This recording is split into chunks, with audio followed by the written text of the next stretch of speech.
Bueno, ¿qué tal? Bueno, como todos los programas, les prometimos una entrevista y hoy vamos a tener el gusto, el placer de recibir en el programa a Marisa Julia Cutica. Ella es docente especializada, ha sido vicedirectora y directora de la Escuela de Educación Especial número 2 domiciliaria de Lanús. También ha sido vicedirectora y directora de la Escuela de Educación Especial número 2 de Lomas.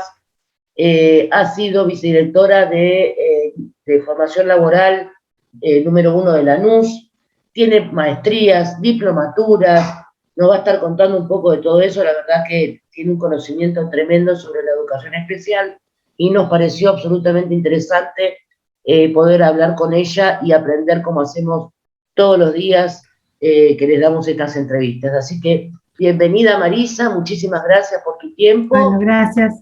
Felicitaciones por la gran cantidad de diplomaturas, maestrías, es una barbaridad tu currículum, la verdad, impresionante. Así que felicitaciones.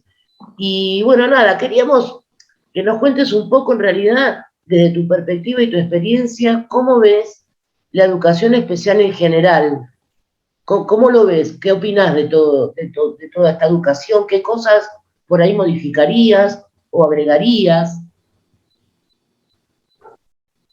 Bueno, primero, gracias por invitarme. La verdad que es un placer. Vengo siguiendo al grupo en todo lo que están haciendo. Me parece que suma muchísimo en la perspectiva de derechos de las personas con discapacidad. Con respecto a la pregunta, bueno, la verdad es que a mí siempre me gusta ver el vaso lleno, ¿sí? O lo que está lleno antes que lo vacío, ¿no? Más que nada porque la educación especial ha ido cambiando muchísimo a lo largo de los años.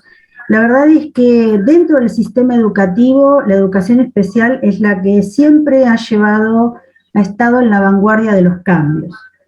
Entonces ahí, digamos, tenemos una ventaja con respecto a educación especial, si bien también la educación especial puede generar barreras, ¿por qué no?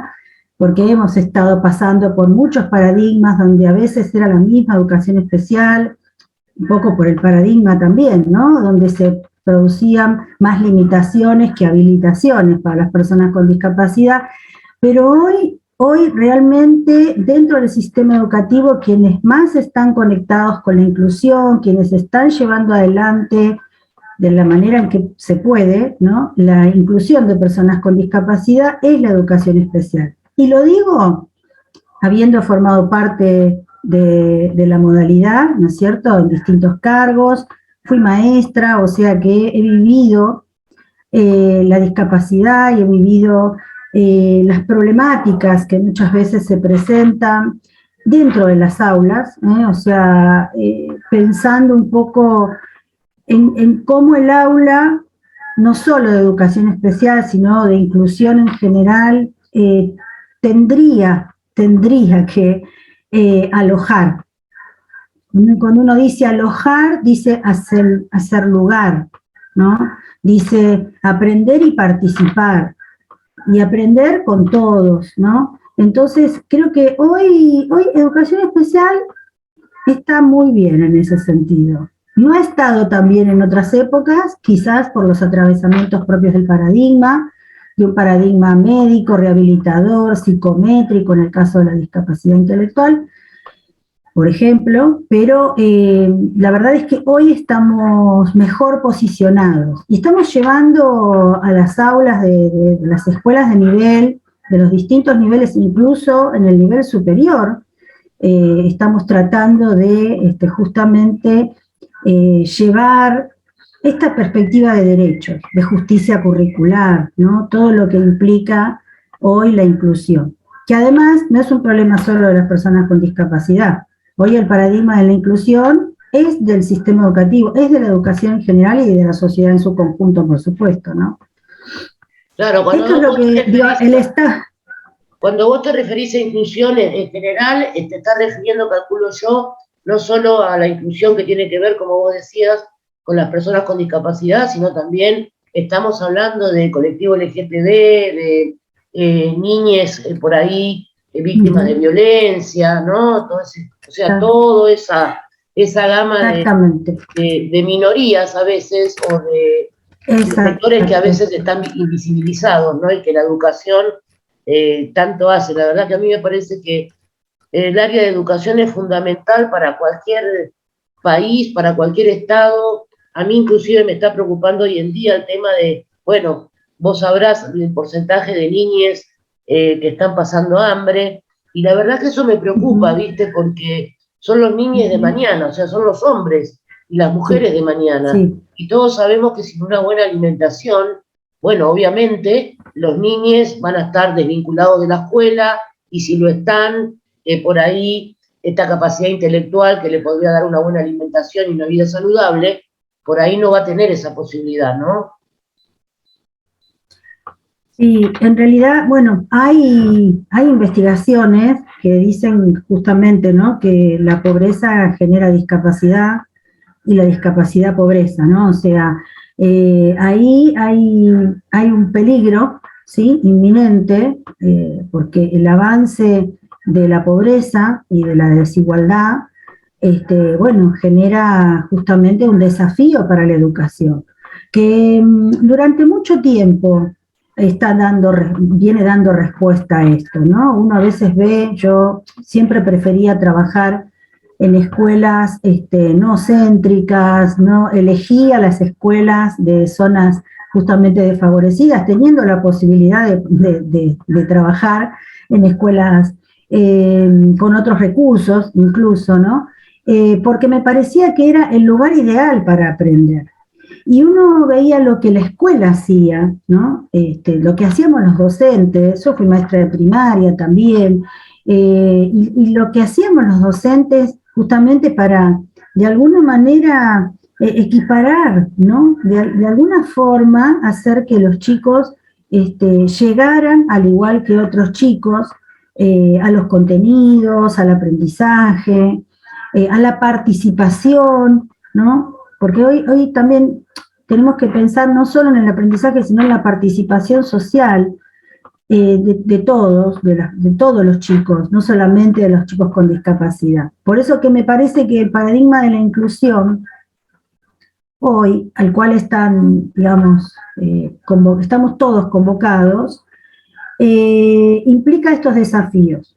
Y la escuela es un lugar, es el referente, ¿sí?, para garantizar el derecho a la inclusión.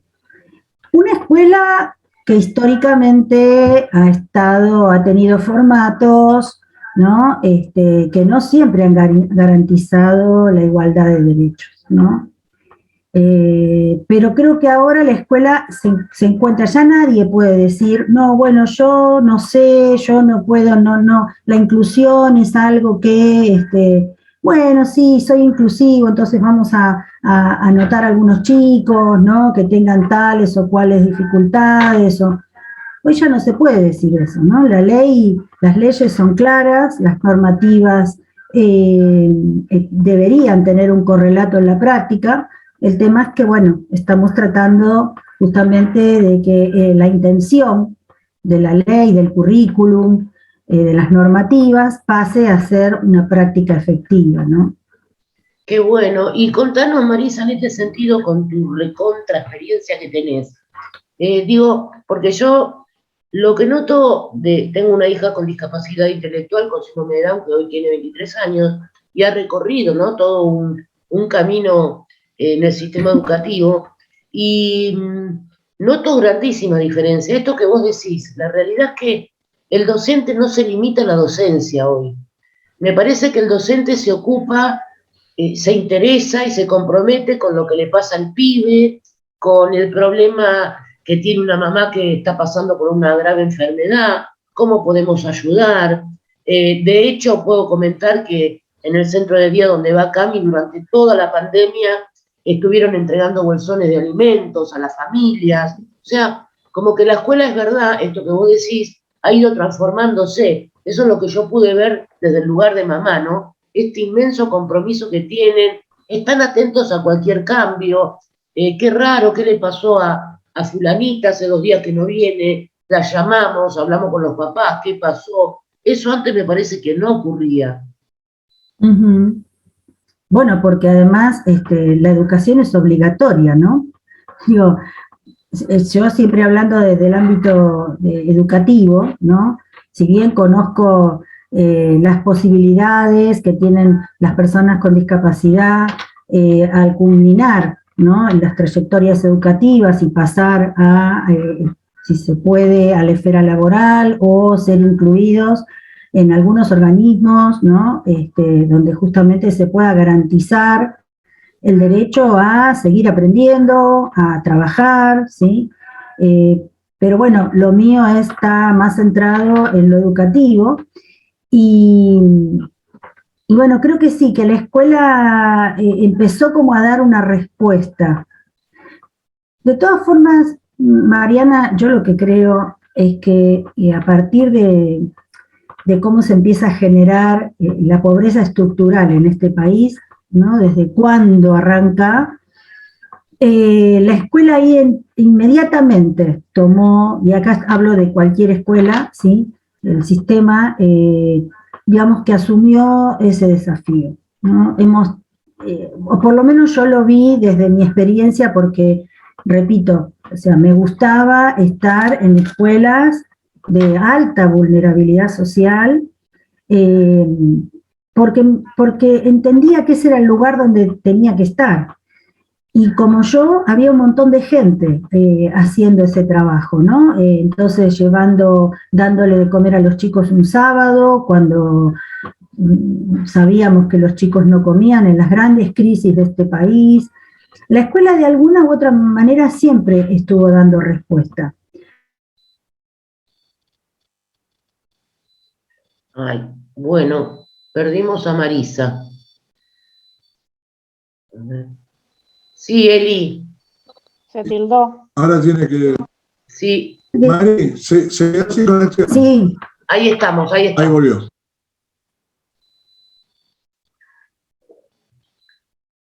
¿Escuchás, Mari? Estamos teniendo un problemita de conexión. Ustedes saben que en este contexto de pandemia las entrevistas las hacemos por Zoom. Así que bueno, nos puede pasar. Ahí se está conectando de vuelta. Ahí se está conectando otra vez. Así es que bueno, sepan disculpar estas cuestiones, pero bueno, son ajenas a nosotros, tienen que ver con la conectividad y con el contexto. Así que ahí estamos, ahí la tenemos a Marisa otra vez. Bueno, no sé dónde me quedé.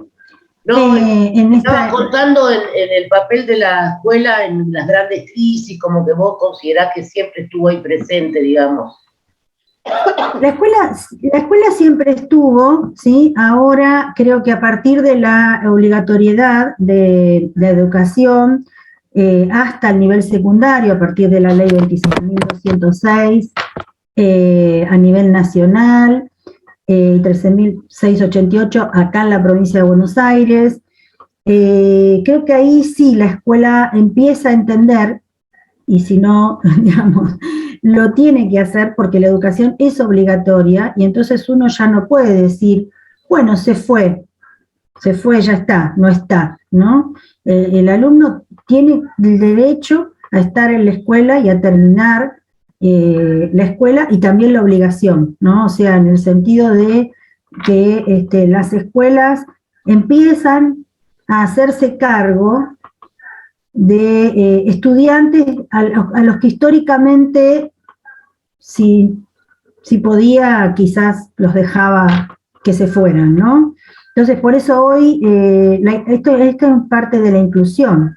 O sea, la Ley Nacional de Educación del año 2006, un año donde yo creo que en perspectiva de derechos hay muchas leyes, ¿sí? Que garantizan o que intentan, ¿no? Tienen una perspectiva de garantía de derechos.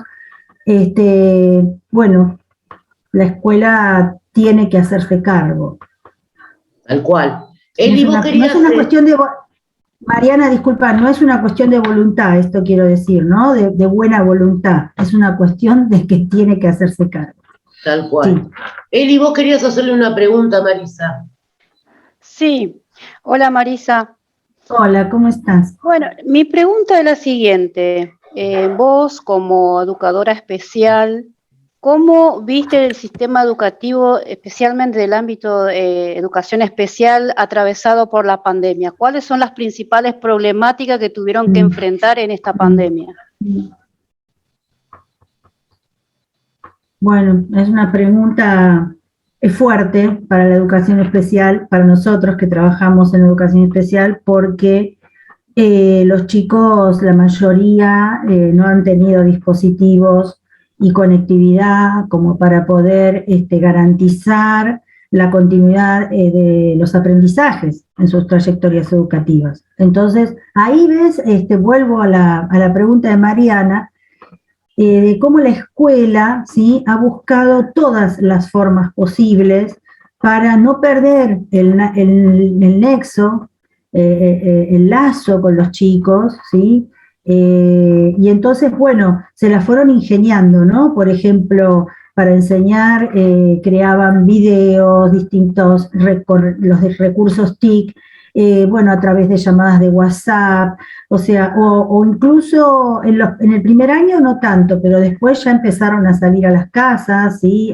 A buscar a los chicos, pero en términos de lo que tiene que ver con el aprendizaje, ha estado bastante limitado. Yo creo que, bueno, ya sabemos, ¿no?, que la pandemia ha visibilizado las desigualdades, las ha puesto en ese lugar donde espero que, digamos, las políticas a futuro puedan, bueno, ya que se visibilizó de tal forma la desigualdad, y sobre todo las personas con discapacidad, para el acceso, para la continuidad, porque han estado en las casas, no han ido a la escuela, iban a buscar, sí, los bolsos de comida, ¿sí? Esto fue una iniciativa también que siempre la escuela especial igual entregó bolsos de comida en todas las épocas, ¿sí?, justamente por la gran vulnerabilidad de esta minoría, ¿no?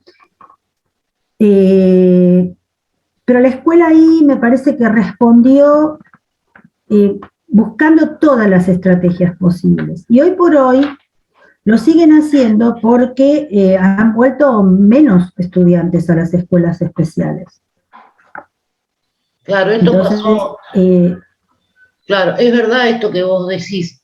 Y en este sentido, me parece que el Estado, yo siento que va a tener como una presencia en esto de la revinculación. De hecho, se creó el programa PENASTE del Ministerio de Educación, que es el de acompañamiento sociocomunitario, ¿no?, de trayectorias educativas. Y en este sentido, tengo la pregunta, ¿no?, porque yo formo parte de ese programa, trabajo para el programa, y debo decir que lamentablemente no están incluidas las escuelas especiales, una vez más. Una vez más. Claro. Entonces, estaría bueno, nosotros vamos a tener la oportunidad de reunirnos con el secretario de Educación del Ministerio de Educación de la Nación la semana que viene, y es un planteo que me voy a tomar el atrevimiento de hacerle, porque seguimos siempre invisibilizando, ¿no? O sea, cuesta. Porque la verdad, el docente tiene que dar clases, preocupado por lo que le pase a los alumnos y sus entornos. Salir a buscar a los pibes, me parece como mucho, digo, ¿no? Todo recae sobre el docente. Claro, y otra de las preguntas, por ejemplo, que a mí me surge ahora, es cómo pudieron hacer en el caso de los chicos, por ejemplo, sordos, o el chico del caso ciego, con el sistema braille o con el lenguaje de señas, cómo pudieron ir como llegando a las casas, cómo pudieron llevar adelante esa educación, que cuando sabemos que la escuela de educación común por ahí con el Classroom o con un videollamado, con un video se puede por ahí suplantar algunas clases, la no presencialidad. Pero en el caso de los chicos especiales, en este caso, ¿cómo pudieron solucionar en ese tema? Bueno, justamente ese fue uno de los problemas, ¿no? Classroom, imposible, Meet o Zoom, porque se manejan con datos y entonces quizás eran muchos en la casa, y bueno, si si tenían que usar el Zoom o el Meet, y en este caso los datos, era para otros hijos, ¿no? Para los hijos de primaria o de secundaria.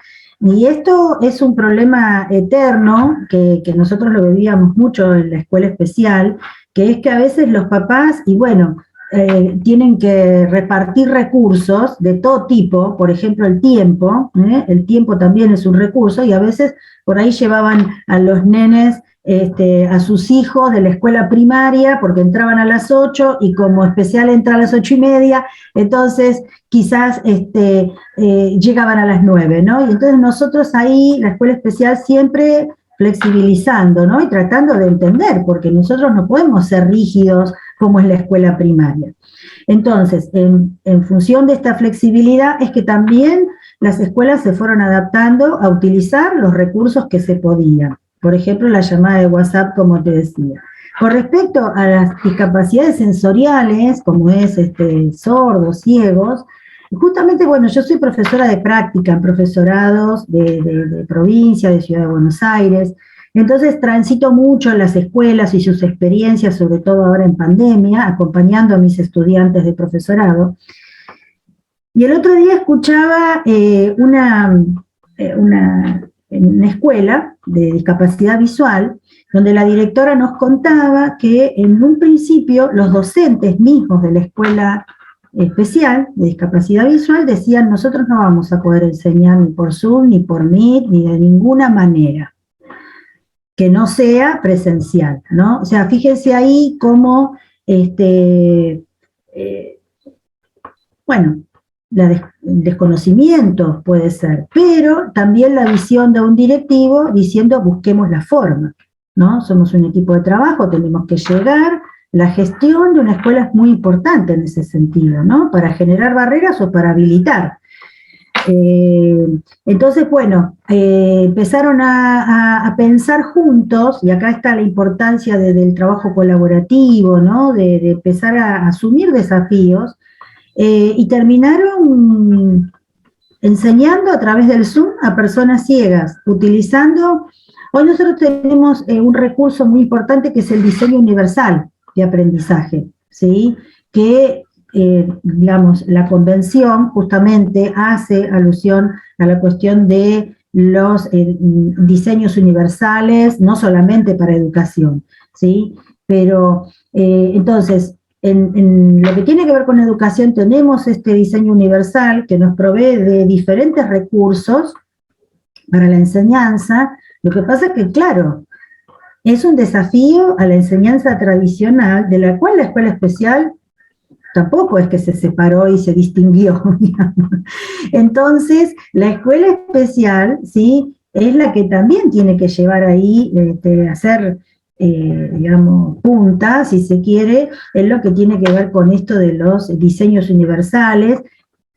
Básicamente es presentar la información a través de distintos medios, de distintos canales, ¿sí?, para que todos puedan acceder, visual, auditivo, táctil, bueno, lo que sea, que se va adaptando y adecuando y ajustando a cada una de las situaciones. En este caso, el haber trabajado a través de la web o de la videollamada, ¿no?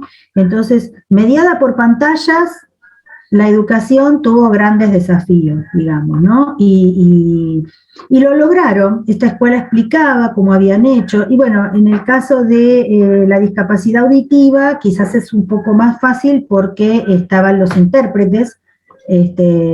Bueno, hay toda una cuestión de cómo se tiene que acomodar la cámara en un Zoom o en un Meet para que la persona sorda pueda ver al intérprete que está acompañándola, o sea, todos nos tenemos que mover en ese caso, ¿no? No es la persona con discapacidad la que tiene que decir: a ver, ¿cómo hago para ver a la intérprete? No, es quien está generando, en este caso, quien está liderando una reunión, bueno, tiene que buscar la forma de que la intérprete quede en primer plano para la persona con discapacidad auditiva y que necesita de la intérprete, ¿no?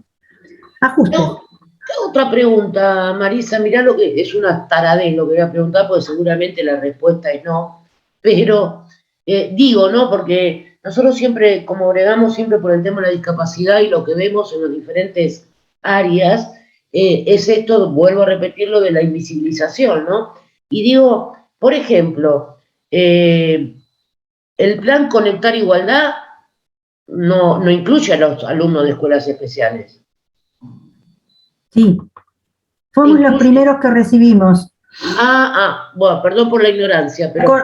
No, ¿te acordás cuando fue la primera entrega? ¿Sí? Se incluyó nivel secundario, nivel superior y educación especial. Ahí creo que estuvimos con una ventaja y supongo que tiene que ver, bueno, con una política también de ese momento, ¿sí? Donde es el mismo momento donde se generaron las leyes, la gran cantidad de leyes, digamos, siempre hablando de educación, que han garantizado muchos derechos, leyes que se han intentado, incluso está la Ley de Educación Técnica del año 2005, que es cuando en este país se intenta recuperar de alguna manera lo devastado que había quedado ese sector educativo a raíz de estas políticas de importación a destajo.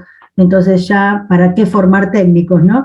Entonces la Ley de Educación Técnica 26058 del 2005, esa ley, bueno, se ha intentado, han intentado, digamos, no derogarla, pero no hay muchas formas de derogar una ley sin necesidad de acto específico de derogación, pero no se ha podido, porque son leyes que garantizan derechos y hay que sacarlas, o sea, hay que hacer esto, ¿no? Hay que sacar una ley donde, por donde la mires, está garantizando derechos.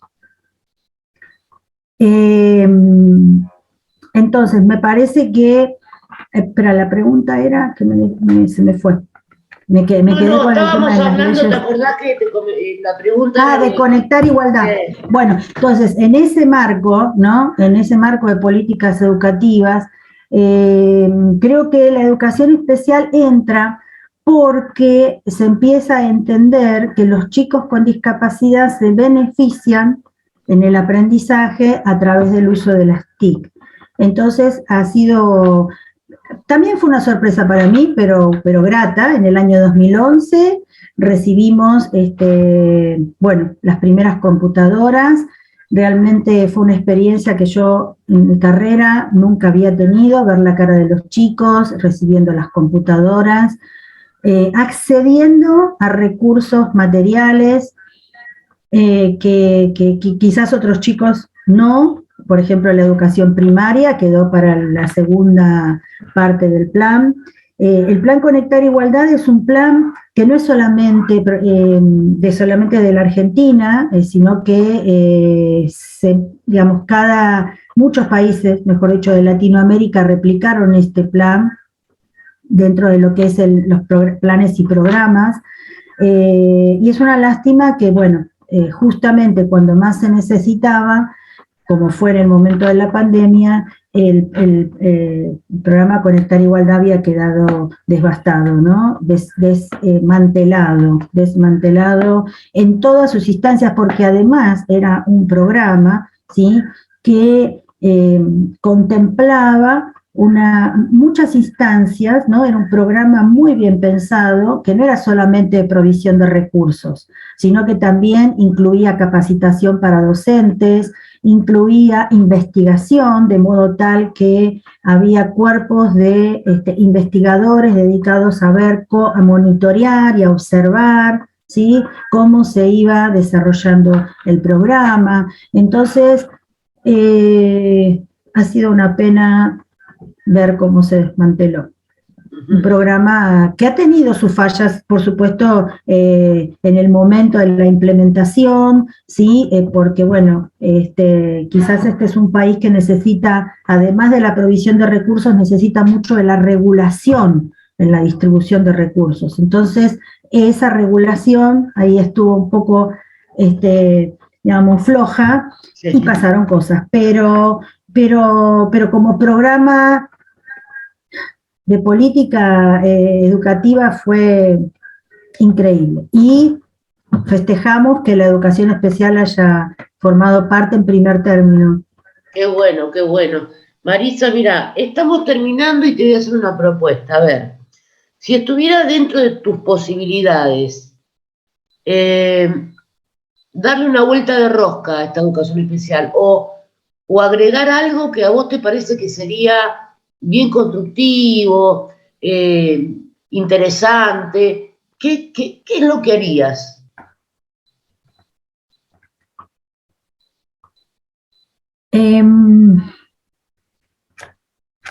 Primero, cuando vos decías si estuviera dentro de mis posibilidades, a mí me cuesta pensar en soledad, ¿no es cierto? Entonces lo pondría en un marco de un proyecto, por ejemplo, claro, donde trabajaría con otras personas, que siempre es lo que me dio mucho resultado, ¿no? O sea, trabajar con otros y construir con otros.